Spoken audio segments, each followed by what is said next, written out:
Kamusta sa inyong lahat? Ngayon, titingnan natin ang ilang mga sipi mula sa Biblia. Sige, simulan na natin.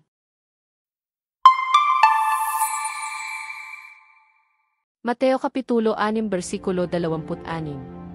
Tingnan mo ang mga ibon sa himpapawid, hindi sila naghahasik, ni umaani, ni nagtitipon-tipon sa mga kamalig, ngunit pinakakain sila ng inyong Ama sa langit.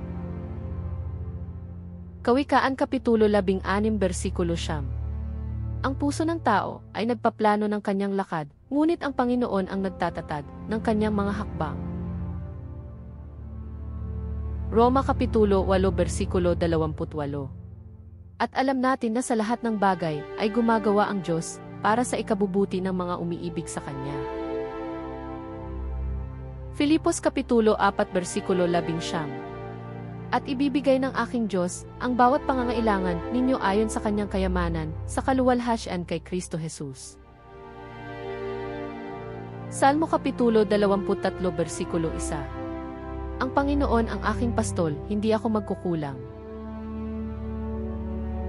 Jeremias Kapitulo 20 versikulo 11.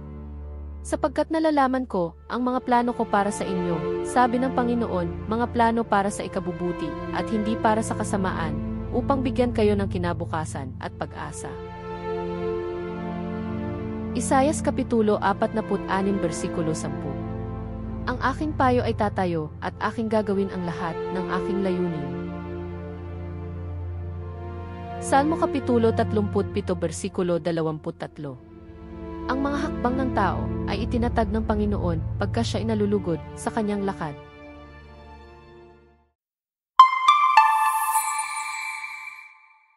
Naway mapuno ang iyong araw ng kagalakan, kapayapaan, at hindi mabilang na mga pagpapala.